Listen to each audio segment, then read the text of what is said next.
नमस्कार, आर्या न्यूज देख रहे हैं आप और मैं आपके साथ अलका सिंह। बुलेटिन में आपका स्वागत है। उत्तर प्रदेश के मुख्यमंत्री योगी आदित्यनाथ का आज बर्थडे है। इस मौके पर सीएम योगी को जन्मदिन पर बधाई देने वालों का तांता लगा हुआ है। सीएम योगी आदित्यनाथ के 51वें बर्थडे पर तमाम लोग उन्हें ट्विटर पर विश कर रहे हैं। इसी कड़ी में रक्षा मंत्री राजनाथ सिंह ने भी उन्हें बधाई दी है और ईश्वर से उनके स्वस्थ रहने और लंबी उम्र की कामना की है। रक्षा मंत्री राजनाथ सिंह ने ट्वीट करते हुए लिखा, उत्तर प्रदेश के लोकप्रिय मुख्यमंत्री जी को जन्म दिवस की हार्दिक शुभकामनाएं। वे पूरे मनोयोग और समर्पण के साथ उत्तर प्रदेश को एक विकसित राज्य बनाने के लिए काम कर रहे हैं। उन्होंने प्रदेश में इसका धरातल तैयार कर दिया है। ईश्वर उन्हें स्वस्थ रखे और दीर्घ आयु करे।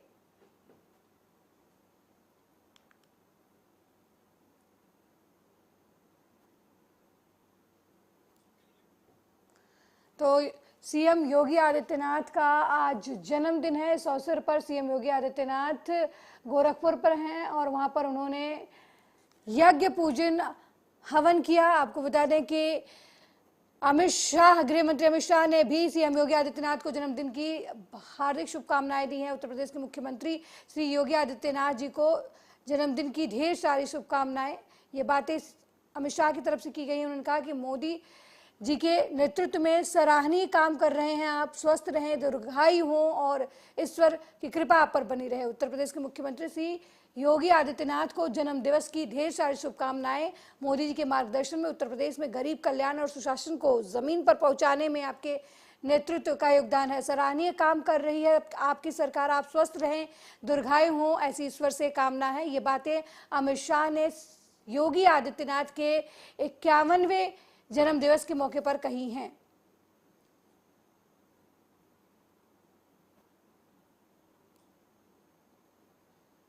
वहीं राजनाथ सिंह रक्षा मंत्री ने भी योगी आदित्यनाथ को जन्मदिवस की हार्दिक शुभकामनाएं भेजी हैं अपनी तरफ से। उन्होंने कहा है कि वे पूरे मनोयोग और समर्पण के साथ उत्तर प्रदेश को एक विकसित राज्य बनाने पर काम कर रहे हैं।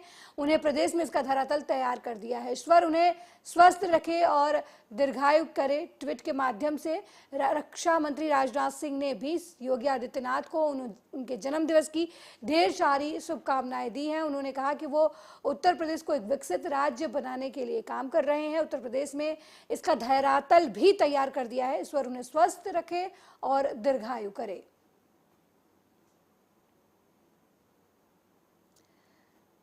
वहीं मध्य प्रदेश के सीएम शिवराज सिंह चौहान ने भी ट्वीट कर उन्हें जन्म दिवस की बधाई दी है। भगवान श्री राम की कृपा सदैव बनी रहे उन्होंने कामना की है और साथ ही कहा है कि विकास की नई ऊंचाइयों को स्पर्श करें, यही कामना करता हूं।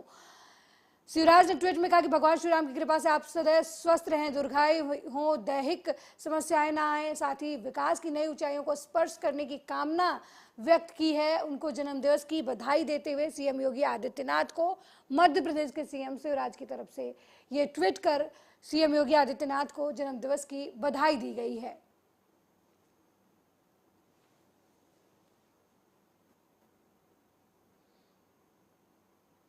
वहीं हरियाणा के सीएम मनोहर लाल खट्टर ने भी सीएम योगी आदित्यनाथ को जन्म दिवस की ढेर सारी शुभकामनाएं दी हैं। उन्होंने अनंत शुभकामनाएं देते हुए दीर्घायु की कामना ट्वीट के जरिए की है। उत्तर प्रदेश के मुख्यमंत्री श्री योगी आदित्यनाथ को जन्म दिवस की अनंत शुभकामनाएं, आप दीर्घायु हों। ये बातें ट्विटर के माध्यम से हरियाणा के सीएम मनोहर लाल खट्टर की तरफ से सीएम योगी आदित्यनाथ के जन्म दिवस के मौके पर ट्वीट करते हुए कही गई हैं। और महाराष्ट्र सीएम एकनाथ शिंदे ने भी सीएम योगी को ट्विटर के माध्यम से उनके जन्मदिवस की ढेर सारी शुभकामनाएं दी हैं। उन्होंने कहा है कि ईश्वर से प्रार्थना करता हूं कि उत्तर प्रदेश के सीएम योगी आदित्यनाथ को स्वस्थ और दीर्घायु रहें। उन्होंने उनकी जन्मदिवस की हार्दिक शुभकामनाएं दी हैं।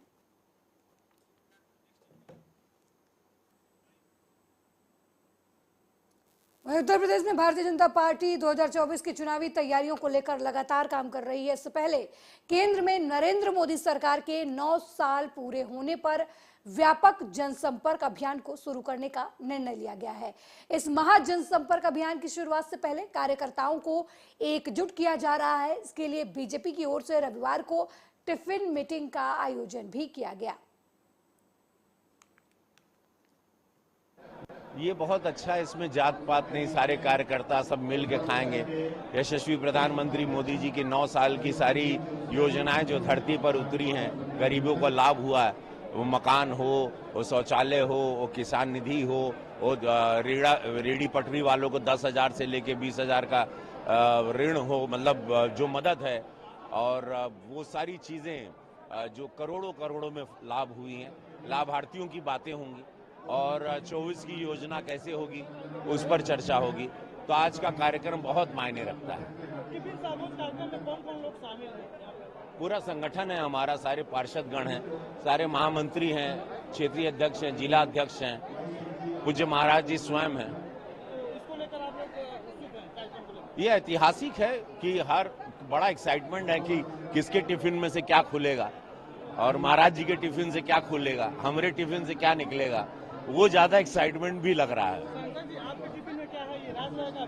हाँ, ये महाराज जी के लिए भी है और मेरे कार्यकर्ताओं के लिए भी। यशस्वी प्रधानमंत्री मोदी जी की सारी योजनाओं को जनता के बीच मीडिया के माध्यम से, कार्यकर्ताओं के माध्यम से, संगठन के माध्यम से रखा जाएगा कि लाभार्थी गरीब कल्याण कैसे हुआ, मकान हो, शौचालय हो, किसान निधि हो, रेडी पटरी वालों को जो बिजनेस शुरू करने के लिए पैसे दिए गए, वो सारे नंबर के साथ बताए जाएंगे।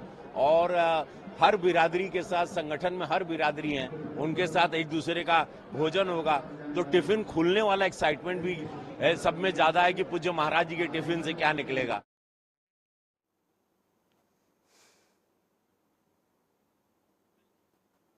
वहीं कांग्रेस नेता राहुल गांधी ने अमेरिका दौरे पर पीएम मोदी पर जमकर हमला किया। राहुल गांधी ने कहा, मेरा इरादा आप लोगों के साथ रिश्ता बनाना है, जहां आप मुझे कह सके कि राहुल हम ऐसा सोचते हैं। राहुल, आपको अमेरिका के साथ इस तरीके के रिश्ते बनाने चाहिए। मुझे आपको ये बताने में कोई दिलचस्पी नहीं है कि मैं क्या मानता हूँ। मैं यहाँ आपके साथ मन की बात नहीं करना चाहता। आपके मन में क्या है, मेरी उसमें दिलचस्पी है। साथ ही राहुल ने कहा कि भारत में दो विचारधाराओं के बीच लड़ाई चल रही है, एक जिसका हम प्रतिनिधित्व करना चाहते हैं, दूसरी जिसका बीजेपी और आरएसएस प्रतिनिधित्व करते हैं। आसान शब्दों में इस लड़ाई को समझाया जाए तो एक तरफ हमारी विचारधारा महात्मा गांधी की है और दूसरी तरफ नाथूराम गोडसे की विचारधारा है। आप कुछ भी पूछो, वो पीछे की ओर देखते हैं। उनसे पूछो भैया ट्रेन एक्सीडेंट क्यों हुआ, कहेंगे भैया वो देखो कांग्रेस ने 50 साल पहले ये किया। भैया टेक्स्ट बुक्स में से आपने पीरियोडिक टेबल एवोल्यूशन क्यों निकाल दिया, भैया कांग्रेस पार्टी ने 60 साल पहले ये किया। It is immediate, there immediate response, भैया पीछे देखो। Now you think about it. All of you came here by car, using your cars. Imagine if the only thing you did was look in the rear view mirror. If 24 घंटा when you were driving the car, you looked at the rear view mirror, could you drive your car? You'd be having one accident after the other. The passenger would be saying, भैया क्या कर रहे हो, मरवा दिया आपने, right? That is the phenomena of Narendra Modi ji. He is trying to drive the car, the Indian car, and he only looks in the rear view mirror. And then he does not understand why this car is crashing, not moving forward. And it's the same idea with the BJP, with the RSS, all of them. You listen to them. You listen to their ministers. You listen to the Prime Minister, you will never find them talking about the future. My intention is to build a relationship with you. My intention is to have a relationship with you, a affectionate, loving relationship with you, where you can say to me that, Rahul, this is what we think. Rahul, this is how you should think about the relationship with the United States. This is what is important. This is what we need to focus on. I'm not interested so much in telling you what I believe. I don't want to do Man Ki Baat over here.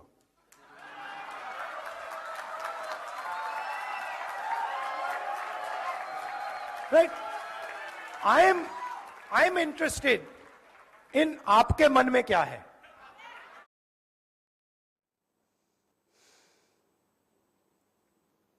वहीं कांग्रेस नेता राहुल गांधी ने अपने अमेरिकी दौरे पर PM Modi को जमकर घेरा, लेकिन अब बीजेपी नेताओं ने भी राहुल गांधी के खिलाफ मोर्चा संभाल लिया है और राहुल गांधी पर हमला बोलने के मामले में सबसे पहला नाम केंद्रीय मंत्री अनुराग ठाकुर का है। उन्होंने राहुल गांधी को आड़े हाथ लेते हुए कहा कि महाराष्ट्र दुर्घटना स्थल पर रेल मंत्री भी गए, प्रधानमंत्री भी गए, केंद्र के सभी बड़े नेता वहां गए, बातचीत करके बचाव कार्य में तेजी लाई गई। राहुल जी ने अपने आप को इस श्रेणी में लाकर खड़ा कर दिया है कि जब चीन की सेना ने अतिक्रमण करने का प्रयास किया तब आप चीन के अधिकारियों के साथ गुप्त बैठकें कर रहे थे, आपने आज तक उसका जवाब नहीं दिया। ऐसे देखिए, मैंने इसलिए कहा जवाबदेही से कौन भाग रहा है. हम अपना कर्तव्य निभाने गए, रेल मंत्री भी गए, वहां दिन रात एक करके बैठे, उन्होंने अपनी जिम्मेदारी निभाई और प्रधानमंत्री जी भी वहां पर गए, हमारे शिक्षा मंत्री वहां पे गए, स्किल मिनिस्टर गए, हेल्थ मिनिस्टर गए, हमारे सब केंद्र के जो बड़े नेता है वहां पर जाने चाहिए थे, सब गए. राज्य की सरकार के साथ हमने बातचीत करके बचाव कार्यों में तेजी लेकर आए. यहां तक कि भारतीय जनता पार्टी हो, राष्ट्रीय स्वयंसेवक संघ हो या अन्य ऐसे संगठन हो जो राजनीति में नहीं भी हैं लेकिन सोशल सर्विस में है, उन्होंने भी अपना बहुत बड़ा योगदान दिया. मैं उनका धन्यवादी हूं. वो तो राजनीति करने नहीं आते, तो मदद देने गए. और राहुल जी कृपया करके राहुल जी, आप अपने आप को उस श्रेणी में लाके आपने खड़ा कर दिया है कि जब चीन की सेना ने अतिक्रमण करने का प्रयास किया तब आप चीन के अधिकारियों के साथ गुप्त बैठक कर रहे थे. आपने आज तक भारत को उसका जवाब नहीं दिया. चीन से आपके राजीव गांधी फाउंडेशन में कितने डॉलर लिए गए, आपने उसका आज तक जवाब नहीं दिया. क्यों लिए? अमेरिका में आपके प्रोग्राम को करवाने वाले कौन हैं कि बार बार प्रश्न चिन्ह खड़ा होता, आपने उसका जवाब नहीं दिया. आपके मंच से राष्ट्रगान का अपमान होता है, आपने रोका नहीं. उसी सभा में भारत के खिलाफ नारे लगते हैं, भारत विरोधी ताकतें और मुखर होती हैं, राहुल गांधी बोले नहीं. तो क्या राहुल जी का विदेशों में जाना केवल भारत को अपमानित करना, भारत के बारे में प्रश्न चिन्ह खड़ा करना और भारत को नीचा दिखाना, क्या केवल यही कार्य रह गया उस पार्टी और उस परिवार का जिसको देश ने आजादी के बाद 60 साल से ज्यादा राज करने का अवसर दिया? वहीं केंद्रीय रेल मंत्री अश्विनी वैष्णव बालासोर में ट्रेन दुर्घटना के बाद से मौके पर मौजूद हैं और हालात पर लगातार नजर बनाए हुए हैं। हालात के बारे में बात करते हुए इस दौरान अश्विनी वैष्णव ने कहा कि अब तक 3 गाड़ियां जा चुकी हैं और रात में करीब 7 गाड़ियों के जाने की योजना है। जिन परिवारों के लोग खो गए हैं उनको जल्द से जल्द उनके परिजनों तक पहुंचाना है, ये हमारा दायित्व है और जो अभी खत्म नहीं हुआ है। तो हमारा दायित्व, अभी आपने देखा अब तक 3 गाड़ियां जा चुकी है. टोटल रात में करीब 7 गाड़ियां प्लान्ड है और एकदम नॉर्मलाइजेशन की तरफ ले जाना है. और बहुत ही संवेदना के साथ जिन परिवारों के मेंबर्स खो गए उनको किसी न किसी जल्दी से जल्दी उनके पास उनके परिवारजन पहुंचे, ये हमारा दायित्व. हमारा दायित्व अभी खत्म नहीं हुआ है.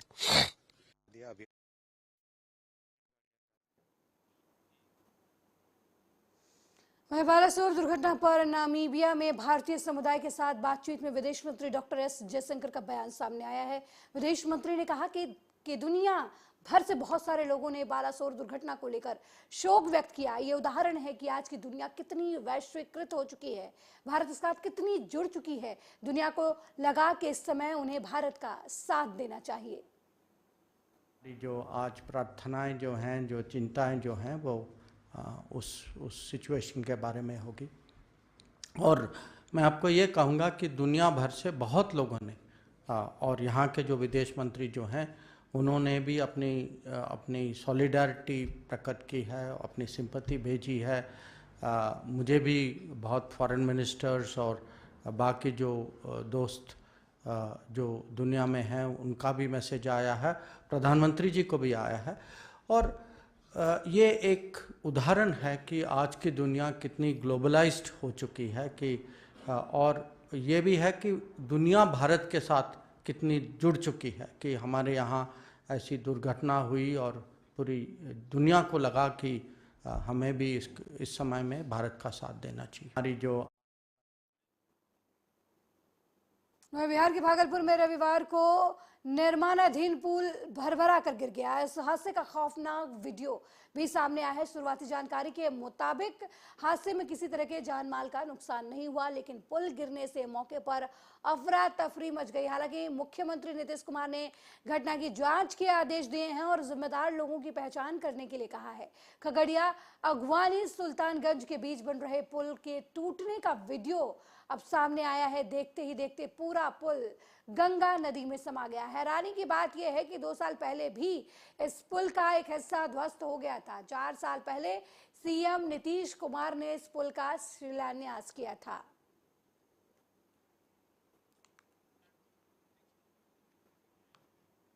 वहीं भागलपुर में निर्माणाधीन पुल गिरने पर केंद्रीय मंत्री अश्विनी कुमार चौबे का बयान सामने आया है। नीतीश कुमार पर हमला बोलते हुए उन्होंने कहा कि पुल गिरने की घटना दुर्भाग्यपूर्ण है। ये पुल भ्रष्टाचार की भेंट चढ़ गया, इसकी जांच होनी चाहिए। बिहार सरकार धृतराष्ट्र की तरह आंख बंद न करे, सभी पुल की सुरक्षा की जांच कराई जाए। धन्य हो बिहार सरकार, धन्य है आपका भ्रष्टाचार। अभी अभी सूचना मिली कि अगवानी सुल्तानगंज पुल ध्वस्त होकर गंगा में समा गया, जो अत्यंत ही दुर्भाग्यपूर्ण है। यह पुल आज भ्रष्टाचार को भेंट चढ़ गया। इसकी जांच पूरी तरह से अविलंब होनी चाहिए और साथ ही बिहार सरकार को धृतराष्ट्र की तरह आंखें न मूंद रखें और पुल निर्माण निगम के सभी सेतु की सेफ्टी जांच कराएं। सेफ्टी ऑडिट की जांच अवश्य होनी चाहिए, जिससे जान माल की रक्षा हो सके। मुझे दुखी मन से कहना पड़ रहा है कि बिहार राज्य सेतु निगम द्वारा निर्माणाधीन यह जो पुल है उस पर भगवान भरोसे ही काम हो रहा है। धन्य हो बिहार सरकार। वहीं भागलपुर में पुल गिरने की घटना पर बिहार के डिप्टी सीएम तेजस्वी यादव की प्रतिक्रिया सामने आई है। डिप्टी सीएम तेजस्वी यादव ने कहा कि जब इससे पहले भी पुल गिरने की घटना हुई थी तब भी हम आशंका में थे। हमें सभी सेगमेंट्स की जांच करानी चाहिए। रिव्यू मीटिंग की भी गई थी और आईआईटी रुड़की ने 30 अप्रैल 2022 में पुल गिराने के कारण आंधी तूफान बताया। हमें इसके डिवीजन में पहले ही फॉल्ट था, इसे पूरे तरीके से ध्वस्त करके फिर से कार्य शुरू करने का हमारा निर्णय था। दुर्भाग्यपूर्ण घटना है। हम लोग तो उम्मीद लगाए हुए थे कि इस साल नवंबर या दिसंबर में इसका हम लोग शुभारंभ करवाएंगे, उद्घाटन होना था। लेकिन किन कारणों से ऐसी घटना घटी, ये तो जांच की बात है, टेक्निकल बात है। इसमें एक्सपर्ट से जांच होगी और पूर्ण जानकारी ली जाएगी और जो भी दोषी होंगे दंडित होंगे, इसमें तो राय नहीं करेंगे। इस तरह से लगातार सब पुल गिरना है, पहले भी हादसा हुआ था, आपने भी निरीक्षण और जांच किया है और दोबारा ये घटना हो रहा है, तो मजदूर वहाँ पे नहीं थे तो बड़ा हादसा हो सका, तो मजदूर की भी मौत हो सकती है। इस पर क्या कहेंगे? हम इसमें करना चाहते हैं कि इसकी पूरी जांच जब तक नहीं होती, देखिए हम लोग टेक्निकल एक्सपर्ट कुछ तो गड़बड़ी है, इसमें दो राय नहीं है। उसका जांच कराया जाएगा एक्सपर्ट टीम से कि काहे ऐसा हुआ है। तो ऐसे लिस्टेड पुल को क्या बैंड लगना चाहिए, क्या कहेंगे? इस पर अभी हम क्या प्रतिक्रिया दें? इस पर प्रतिक्रिया तो हमारे जो बिहार से एक्सपर्ट आएंगे वो देंगे। फोकस करूंगा, आपको बताना चाहूंगा, जैसा कि माननीय उप मुख्यमंत्री जी ने कहा, जो घटना 30 अप्रैल को हुई थी पियर नंबर 5 और 19 सेगमेंट्स गिर गए थे और जब हम लोगों ने आईआईटी रुड़की के साथ आपको वर्क ऑर्डर दिया काम कराने का, तो उसी समय हम लोगों ने यह भी निर्णय लिया था कि अगर एक पियर पर इस तरह का कंप्लेन है और दिख रहा है, तो जो स्पैन्स बन चुके हैं, 4 स्पैन रेडी थे, जिसमें आज वो 3 स्पैन गिरे हैं, इसीलिए ये जो पॉइंट था टर्म्स ऑफ रेफरेंस, हम लोगों ने आईआईटी रुड़की को, जो सिविल स्ट्रक्चर के लिए बेस्ट है देश का, उनको हम लोगों ने रिक्वेस्ट किया था कि आप पियर नंबर 5 तो गिरा, साथ साथ बाकी का भी आप जांच कर लें। और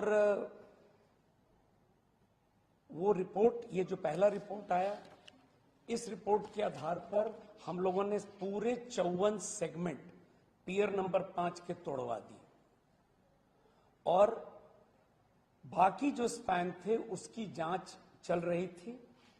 ये जो डिजाइन है इस ब्रिज का, प्री स्ट्रेस्ड कंक्रीट टेक है and it is supported by extra dose cable.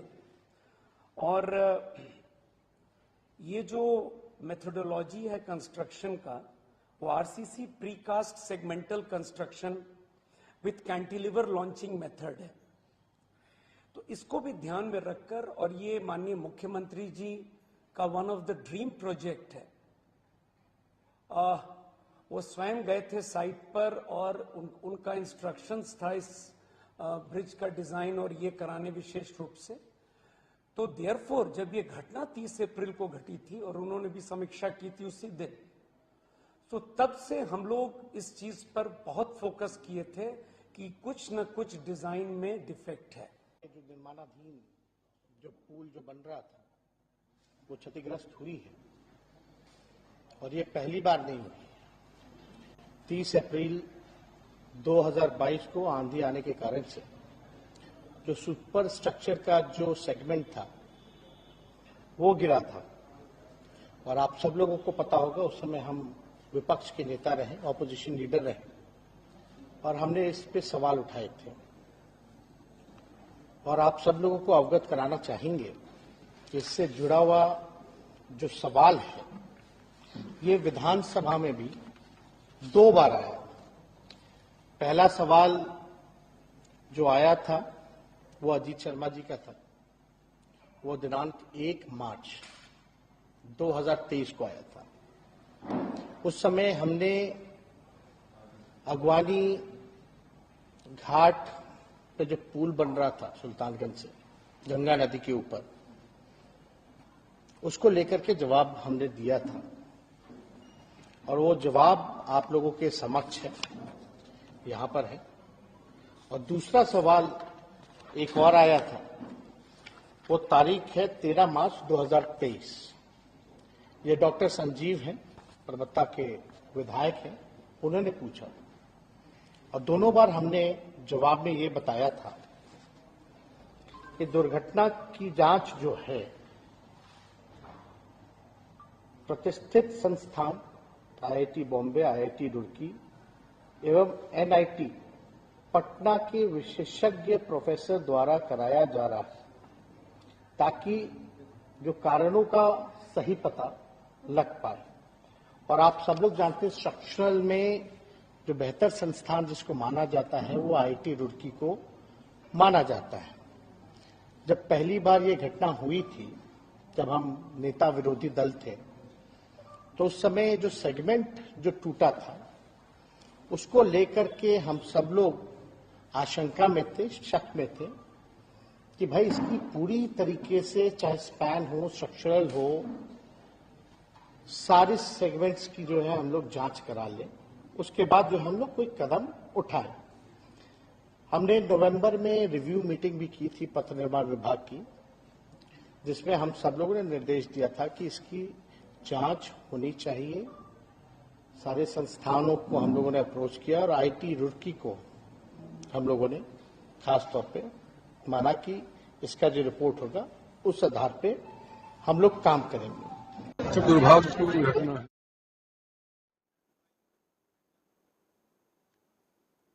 मेरे साथ इस बुलेटिन में फिलहाल इतना ही। देश दुनिया की तमाम खबरों को देखने के लिए देखते रहिए आर्या न्यूज। नमस्कार।